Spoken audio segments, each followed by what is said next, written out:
Assalamualaikum warahmatullahi wabarakatuh.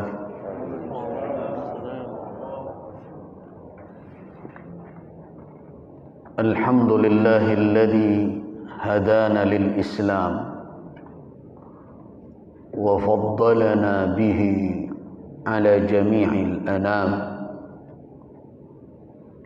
Ashhadu an la ilaha illallah rabbud dayyan wa ashhadu anna Muhammadan abduhu wa rasuluh wa khatamu anbiya'ihi wa rusulihi wa huwa khairul khitam.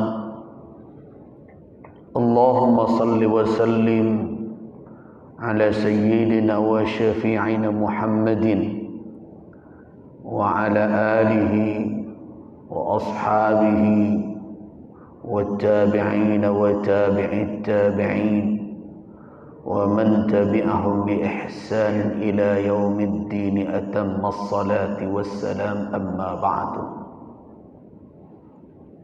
Qala Allah tabaraka wa ta'ala fi kitabihil karim: A'udzu billahi minasy syaithanir rajim. وألف بين قلوبهم لو أنفقت ما في الأرض جميعا ما ألفت بين قلوبهم ولكن الله ألف بينهم إنه عزيز حكيم. صدق الله العظيم. Pimpinan MPU Aceh Selatan, Buya yang kami muliakan, hafizakumullah, ketua dan seluruh jajaran pimpinan yang hadir dalam kesempatan ini dari MPU Aceh Selatan dan juga bersama dengan rombongan dari pemerintah daerah juga yang sama-sama kami hormati dan kami doakan semoga Allah Subhanahu wa taala memberikan taufik dan inayah dalam mengemban amanah dan tugas, dan tentu di dalam perjalanan ini dikembalikan oleh Allah Subhanahu wa taala ke rumah dalam perjalanan senantiasa diberikan keselamatan dan kesuksesan hendaknya. Amin ya rabbal alamin. Pertama sekali, saya sebagai Ketua Umum MUI Provinsi Sumatera Barat mohon maaf sekali karena semestinya buya-buya, ummi-ummi, asatis dan asatizah kami terima di kantor majelis ulama atau di ruang pertemuan. Tetapi karena bertepatan saat ini sedang ada renovasi aula Masjid Nurul Iman yang biasa dipakai oleh Majelis Ulama Indonesia Provinsi Sumatera Barat, kalau ada kegiatan-kegiatan yang menghimpun lebih dari 30-40 orang sedang renovasi, maka kami tidak bisa menerima buya-buya semua di kantor Majelis Ulama, walaupun jaraknya antara tempat acara kita dengan kantor hanya puluhan meter saja. Jadi kalau keluar dari hotel, sebelah kiri ada masjid besar, Masjid Nurul Iman. Dahulu adalah Masjid Raya Sumatera Barat. Sekarang setelah dibangunnya Masjid Raya beberapa tahun yang lalu di Jalan Khatib Sulaiman, maka sekarang menjadi Masjid Agung. Tetapi Majelis Ulama Indonesia Provinsi Sumatera Barat masih berkantor di sana karena sedang dalam proses pembangunan kantor MUI Sumatera Barat. Jadi sekali lagi kami mohon maaf ya semuanya. Dan alhamdulillah hadir bersama saya hari ini ada Sekretaris Umum Ustaz Dr. Zulfan SHMHI, berdiri Ustaz, beliaulah sekretaris umum, dan bersama saya juga ada ketua bidang dakwah Ustaz Dr. Ahmad Kusasi. Assalamualaikum. Sama saya juga ada ketua bidang ukhuwah dan kerukunan Ustaz Dr. Andus Nurman Agus, dan juga bersama saya ada ketua bidang perempuan dan keluarga Sakinah Ustazah Dr. Rosniati Hakim, dan Ustaz Safat ada tadi. Oh, ketua bidang pendidikan kami Ustaz Safat SPD Master ya, MPD. Kemudian hadir juga bersama kami anggota Komisi Fatwa Dr. Edis. Ada lagi Ustaz Zulfan. Itu kira-kira yang ada, karena hampir semua pengurus Majelis Ulama Indonesia Provinsi Sumatera Barat, kalau sudah di hari-hari ini hari-hari yang penuh dengan kegiatan masing-masing. Hari yang biasa dijadikan sebagai hari berkumpul, bertemu majelis ulama adalah biasanya hari Selasa dan Rabu gitu. Setiap minggu itu kita sediakan hari itu bersama-sama. Dan sebenarnya saya juga tidak jadwal berada di Padang siang ini, karena saya tinggalnya di surau, di Bukit Tinggi. Ada surau Buya Gus Rizal. Kalau nanti Buya ke Bukit Tinggi, ada di simpang jalan ke Candung itu, dari Bukit Tinggi dan arah ke Medan, ada surau Buya Gus Rizal. Di sanalah saya. Rumah saya di Payakumbuh, kampung saya di Solo. Jadi ada 4 daerah tingkat 2 dalam seminggu saya harus lalui. Surau di Solo, di Bukit Tinggi, rumah di Payakumbuh, kampung di Solo, kantor di Padang. Jadi saya mobile biasanya. Ya, karena mobile itu dalam kesempatan ini beberapa bulan yang lalu saya diuji juga, karena terus saya tidak biasa pakai supir ya, menyetir sendiri, jalan sendiri sampai malam, kadang sampai di Padang sudah jam 12, jam 1. Rupanya memang fisik itu ada keterbatasannya. Jadi saya sekarang dalam masa pemulihan sebenarnya. Tapi kemarin saya mohon izin ke dokter, saya agak sibuk berkegiatan hari ini. Kata beliau nggak apa-apa. Nah, karena saya senang yang hadir adalah guru-guru kita dari Aceh Selatan. Walaupun tidak lama, saya usahakan juga. Tapi saya yakin di sini ada Buya Kusasi juga, ada Buya Safat, ada Ustazah Rosniati yang bisa berbagi apa yang Buya dan Ustaz harapkan dari perjalanan Majelis Ulama Indonesia Provinsi Sumatera Barat dan kiprahnya selama ini.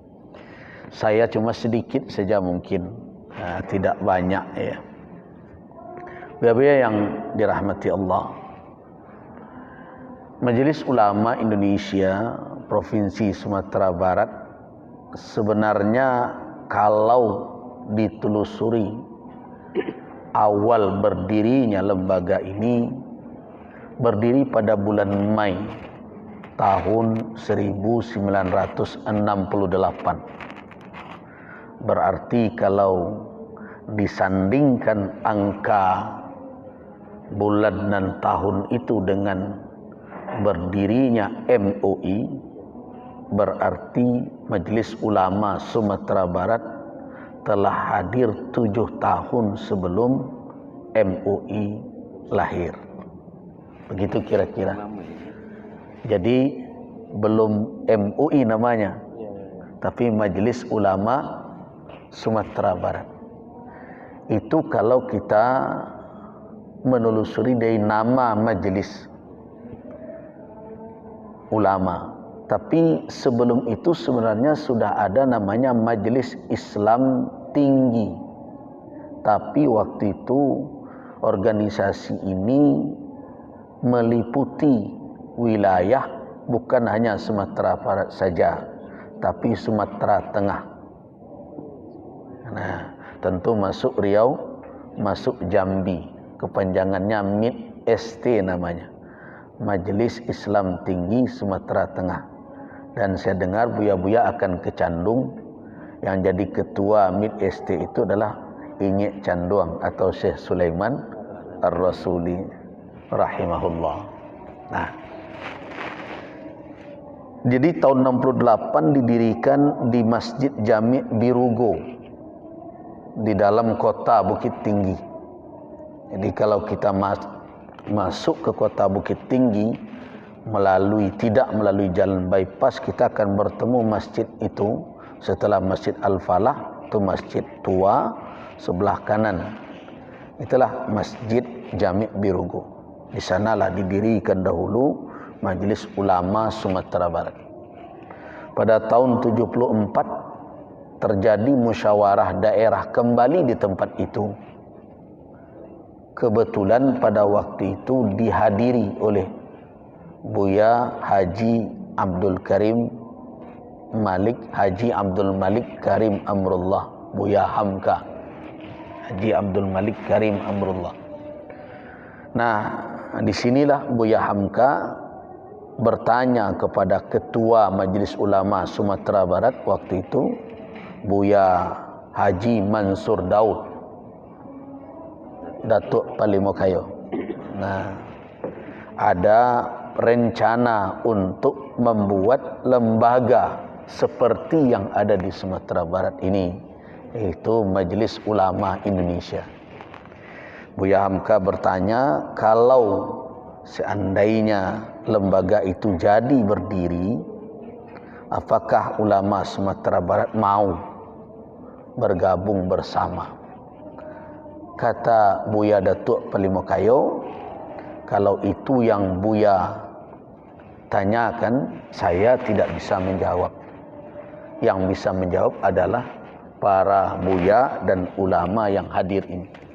Maka ditanyakan dan sepakat, kalau memang itu berdiri, lembaga yang diinginkan, dicita-citakan itu, maka ulama Sumatera Barat melalui Majelis Ulama Sumatera Barat akan bergabung menjadi Majelis Ulama Indonesia Provinsi Sumatera Barat.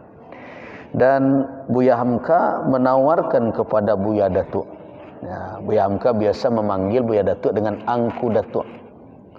Angku Datuk, kalau lembaga itu berdiri, bersediakah Angku Datuk untuk pindah ke pusat? Kenapa? Karena Buya Hamka melihat Buya Datuk Palimokayo lebih memiliki pengalaman secara internasional, hubungan antar negara dan bermacam dibandingkan beliau. Karena Buya Datuk pernah menjadi duta besar di Irak. Tapi kata Buya Datuk, Buya Datuk panggil Buya Hamka dengan Buya. Nah, Buyalah yang di rantau, biarlah saya yang di kampung. Tapi silau-silau jugalah kami. Nah, mungkin Abun tahu silau-silau itu. Lihat-lihat jugalah. Nah itu. Nah, itulah yang akhirnya tahun 75 berdiri MUI dan Majelis Ulama Sumatera Barat tanpa lagi melakukan musyawarah daerah, langsung menyatakan diri menjadi bahagian dari Majelis Ulama Indonesia. Nah, itulah kira-kira sepintas. Jadi tadi ditanya kiprah MUI Sumatera Barat dari mana titik tolaknya. Kami tidak tahu sebenarnya apakah MUI Sumatera Barat yang masih bersuara lantang.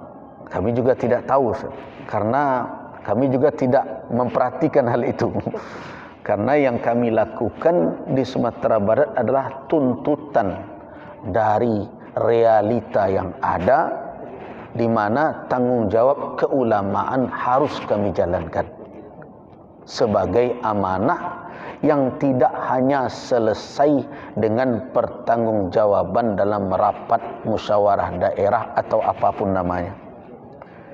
Karena sebelum kita memikul amanah jabatan sebagai ketua umum, sebagai ketua bidang, sebagai sekretaris umum, kami berusaha menyadarkan diri masing-masing bahwa ada amanah yang telah tersandang lebih dahulu, yaitu amanah ilmiah. Rasanya kalau merenung bermuhasabah malam hari memikulkan amanah ilmu ini, lebih baik kita jadi orang awam saja.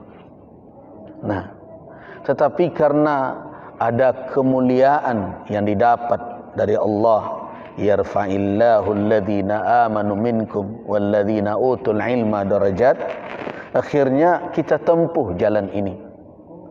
Setelah sedikit banyaknya ada ilmu yang terkuasai, walaupun tentu jauh dari kesempurnaan, maka konsekuensi dari ilmu itu adalah harus berbicara sesuai ilmu dan bersikap menurut tuntunan ilmu. Kalau tidak, maka pertanggungjawaban seorang yang alim tentu jauh lebih berat dibandingkan orang yang awam. Nah, itu saja sebenarnya yang kami jalankan. Kita melakukan respon, sikap, merancang langkah dakwah dan berbagai macam, tak lebih adalah karena ada satu beban. Nah, beban itu yang kami kristalkan dalam suatu musyawarah daerah. Kami kristalkan menjadi suatu semboyan. Semboyan itu yang terus kita ingat-ingatkan. Bunyinya adalah membawa izzah, menyandang khidmah. Membawa izzah, menyandang khidmah. Maknanya adalah membawa wibawa keulamaan, izzah ulama. Jadi tidak boleh izzah ulama ini rendah. Kalau sebagai personal, pribadi, kita ini tidak ada nilainya. Siapalah kita? Kalau guru saya dulu mengatakan, Innallaha khalaqaka min turab. Allah menciptakan engkau dari tanah, sebagaimana Allah katakan, Allah ciptakan Adam min turab, wa aina at-turab ya bunay. At-turab tahtal qadam. Di mana letaknya tanah, wahai putraku, wahai anakku? Di bawah telapak kaki. Tetapi ketika ada sedikit ilmu yang dituntut, maka wibawa ilmu itulah yang melekat akhirnya pada diri seseorang. Nah, majelis ulama sebagai lembaga keulamaan harus membawa wibawa keulamaan itu. Nah, kemudian menyandang khidmah keumatan, menyandang pelayanan keumatan. Nah, dua penggal kalimat itulah yang kami sepakati dalam suatu musyawarah. Dan itu yang terus kami ingatkan kepada setiap orang yang memikul amanah majelis ulama, baik di tingkat provinsi sampai ke tingkat bawah, yaitu majelis ulama di tingkat nagari. Nah, majelis ulama di tingkat nagari sekarang sudah banyak berdiri. Sebenarnya kami tidak membuat baru, tapi kelanjutan dari adat itu. Karena dahulu salah satu kesepakatan yang didapat oleh ulama, tokoh masyarakat, nenek mamak adalah implementasi dari syarak mengatur adat memakai adalah memunculkan orang jinih nan ampek di setiap negara. Dahulu ada ampek jinih. Ampek jinih itu adalah pengulu sebagai pimpinan kaum dalam adat. Manti ini sebagai biriannya, kalau ibarat pemerintah ini Perdana Menteri ini. Kemudian ada malinnya sebagai ulamanya yang berasal dari kata muallim. Kemudian yang keempat adalah ulu balangnya atau dubalangnya sebagai penanggung jawab keamanan. Ada setiap suku. Nah, ketika ada pertemuan yang dikenal dengan Sumpah Sati Bukit Marapalam yang mungkin terjadi bukan hanya sekali. Bisa jadi yang pertama dahulu menurut beberapa penelitian kawan-kawan, ini yang muncul dari pertemuan antara Syekh Burhanuddin dengan Sultan Alif Khalifatullah, yang dikatakan ini sebenarnya sudah abad ke-16-17. Tapi ada yang berpandangan bahwa jauh sebelum itu ABSSBK, adat bersandi syarak itu dilahirkan, sehingga implementasinya yang perlu terus diperbaharui. Nah, Syekh Burhanuddin sebagai salah seorang ulama Sumatera Barat dan kemudian memperkuat kemampuan ilmiahnya ke Aceh, karena beliau sudah berguru dengan sahabat dari Syekh Abdul Rauf. Di Syekh Abdul Rauf ini menurut catatan beberapa peneliti kita punya dua sahabat dekat di Sumatera Barat. Yang pertama adalah Tuanku Madinah namanya, dan itu guru pertama dari Syekh Burhanuddin di Sintuk Lubuk Alung. Pertama beliau mengaji, kemudian berikutnya Syekh Tuanku Madinah inilah yang merekomendasikan agar Syekh Burhanuddin memperdalam lagi keilmuannya kepada Syekh Abdul Rauf. Nah, kemudian di antara yang sezaman dengan Syekh Burhanuddin adalah Syekh Palestin, yaitu yang ada di Taram, yang sering orang menyebutnya Syekh Taram. Nah, ini jauh sebelum Syekh Burhanuddin, dakwah Islam telah berkembang di Sumatera Barat. Jadi kehadiran Syekh Burhanuddin semakin memperkokoh. Ada yang mengatakan di sinilah lahirnya ABSSBK dengan masuknya Islam ke dalam istana Pagaruyung. Berbagai informasi tentang itu, cuma titik lemah dari sejarah kita itu adalah kurangnya catatan tertulis. Kalau di Sumatera Barat di situ paling merujuk nanti kepada catatan-catatan Sulalatus Salatin dan berbagai macam, dan juga dari cerita yang berkembang. Nah, kalau kita lihat dari sejarah itu, maka akhirnya pada era adanya pembaharuan, jadi ini salah satu yang sedang dalam perhatian kami ini, Abun dan Ustadz, adanya dengan, ya mungkin tadi saya rasa saya baru dengar begitu juga, bahwa MUI Sumatera Barat mungkin masih bisa bersuara lantang. Rupanya bisa jadi itu yang menjadi imbal balik ada serangan-serangan pemikiran ke ranah Minang.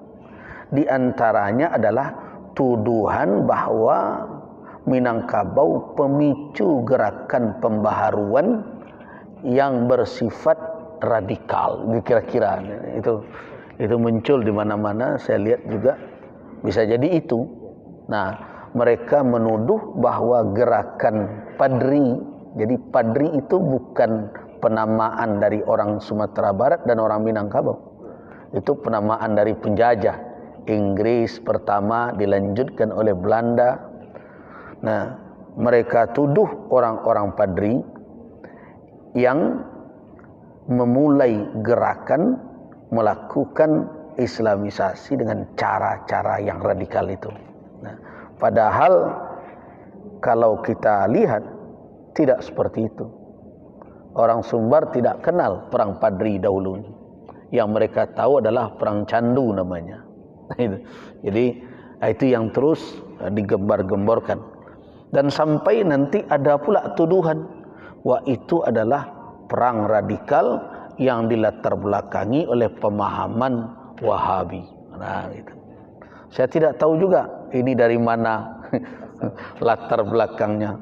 Sebab Padri, kalau kita pakai istilah Padri, kemunculan gerakan itu berawal nanti dari tempat yang akan Buya-Buya kunjungi, yaitu Agam Tuo namanya. Di Agam Tuo, Candung itu termasuk Agam Tuo. Nah, dari Agam Tuo atau Agam sekeliling kota Bukit Tinggi itulah pertama kali gerakan itu yang dimulai oleh 8 orang tuangku yang disebut Tuangku Nan Salapan, yang kemudian disebut oleh penjajah dengan Harimau Nan Salapan. Ya.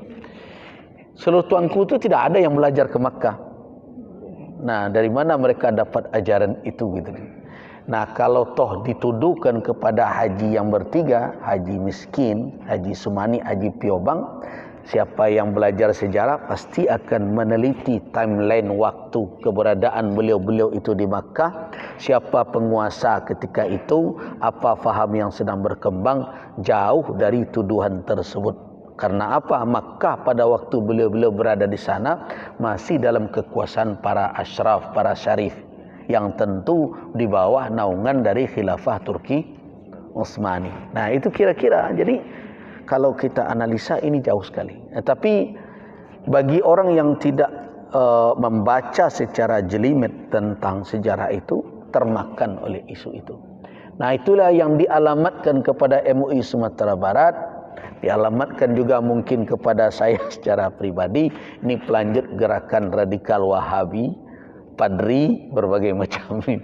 Nah, itu kira-kira. Tetapi kami tidak terlalu di dalam Sumatera Barat, tidak terlalu pusing dengan hal itu. Kenapa? Karena komitmen tugas kemajelisan itu sudah jelas.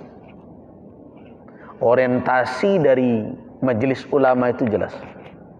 Dia adalah khadimul ummah yang melakukan usaha-usaha untuk menjaga umat ini zahiran wa batinan, dan senantiasa bergerak dalam rangka dakwah, dan tujuannya jelas untuk izzatul Islam wal muslimin, dan tentu salah satu alatnya adalah amar ma'ruf nahi munkar. Itu jelas. Nah, itu yang kita lakukan terus.